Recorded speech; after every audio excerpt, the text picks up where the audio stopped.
বাদুড়িয়া সাংস্কৃতিক মঞ্চের উদ্যোগে ও আয়োজনে কর্মতীর্থ প্রাঙ্গণে আয়োজিত হল মাধ্যমিক উচ্চ মাধ্যমিক মাদ্রাসা আলিম ফাজিলের বিভিন্ন বিভাগের কৃতি ছাত্রছাত্রীদের সংবর্ধনা এবং সম্মাননা প্রদান অনুষ্ঠান। প্রতি বছর এই অনুষ্ঠানটি আয়োজন করে থাকে বাদুড়িয়া সাংস্কৃতিক মঞ্চ। বাদুড়িয়া সাংস্কৃতিক মঞ্চ একটি অরাজনৈতিক মঞ্চ যারা সারা বছর ধরে বাদুড়িয়ার বিভিন্ন প্রান্তে শিক্ষা, স্বাস্থ্য ও সংস্কৃতির ধারাকে অগ্রগতিকে অব্যাহত রাখতে বিভিন্ন কর্মসূচি নিয়ে থাকে, যার মধ্যে অন্যতম রবীন্দ্র নজরুল জয়ন্তী, বাংলা ভাষা দিবস উদযাপন, কৃতি ছাত্রছাত্রীর সংবর্ধনা, এছাড়া আরও অনেক কিছু। দেখে নিন আমাদের চ্যানেলে একটি প্রতিবেদন।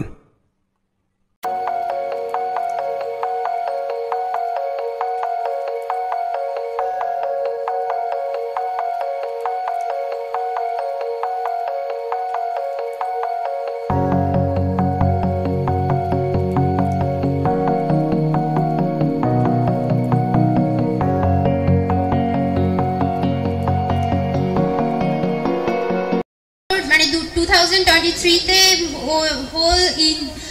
হোল ওয়েস্ট বেঙ্গলের মধ্যে 90 র্যাঙ্ক হয়েছে। It is nothing to me, কারণ আমার সামনে এখনো অনেক বড় লক্ষ্য আছে।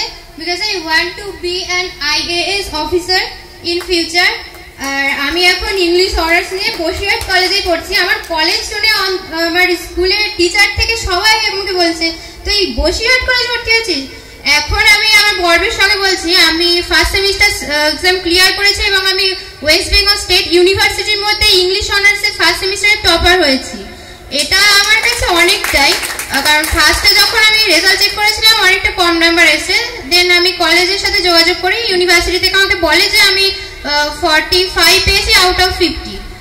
বসিরহাট কলেজের মধ্যে হয়তো এটা ফার্স্ট বার। আর কলেজ ইজ নাথিং, আসলে পড়াশোনাটা তো বাড়িতেই করতে হবে এবং নিজে সবসময় লক্ষ্যের দিকে তাকিয়ে। আমিও কিন্তু ফোন ইউজ করি, কিন্তু আমি একটা মিনিমাম টাইমে দেখি। আমার কোনো সোশ্যাল মিডিয়া নেই এখন পর্যন্ত, আর 10-এ ছিল। আর আমার বাড়ি থেকে নিয়ে অনেক ঝামেলা হয়েছে। আপনাদের আমি বুঝলাম যে এটা ঠিকই মা বলেছে, ওসব ছেড়ে দিয়ে যখন আমি 11 থেকে প্রপারলি পড়াশোনা শুরু করি, 2021-এ আমাদের মাধ্যমিক হয়নি। দেন আমি 11টা ওরকম গেছে, 11 ইজ নাথিং। তারপর 12-এ যখন পড়াশোনা শুরু করি, আমার স্যাররা ছিলেন, তারা আমাকে খুবই সাহায্য করেছেন। সুব্রত স্যার, প্রণব স্যার, এরকম আমি যাদের কাছে পড়তাম তারা আমাকে একটাই বলেছিল যে কিছু একটা করতে হবে, কারণ বাদুড়িয়া থেকে এখনো খুব একটা এরকম নাম্বার ওঠেনি। আশা করি আগামী দিনে উঠবে। তো স্যারদের কথা শুনে, মা বাবার সবাই কথা শুনে, ইভেন আমার স্কুলের সমস্ত যিনি আমার রেসপেক্টিভ টিচার্সরা আছেন সবাই মুখের দিকে তাকিয়ে আমি জাস্ট পড়ে গিয়েছি। এবং যখন আমার পরীক্ষা চলছিল ওই সময়টা খুব রিস্কি সময় ছিল। ইভেন তখন আমি হয়তো এরকম সময় গেছে যে একদিকে রান্না হচ্ছে আমি পাশে পড়ছি, কারণ আমার বাড়িতে তখন অনেকটা খারাপ সিচুয়েশন ছিল। ঠাকুমা হসপিটালাইজ ছিলেন, একা একা পরীক্ষা দিতে যেতে হয়েছে, কেউ সঙ্গে ছিল না। তারপরে ভাবিনি যে এরকম রেজাল্ট হতে পারে। তার আগে আমার ইচ্ছা ছিল যে টপ 10-এর মধ্যে আসা। তখন পরীক্ষা দিচ্ছিলাম আমি জানি যে হয়তো আমি ফার্স্ট ডিভিশন হয়তো পাবো না, কিন্তু যখন রেজাল্ট পাবলিশ হয় তখন দেখি না ঠিক আছে। এবং তারপরে এখন ওয়েস্ট বেঙ্গল ইউনিভার্সিটি এরকম নাম্বার পেয়েছি ফার্স্ট সেমিস্টারে। আগামী দিনে আমার 4th ইয়ারের অনার্স। আমি চাই যে আমি যেন ফার্স্ট সেমিস্টারের শুধু নয়, ফার্স্ট ক্লাস ফার্স্ট হতে যাই আমি হোল ইউনিভার্সিটিতে, এবং সেটার দিকে পড়াশোনা করছি।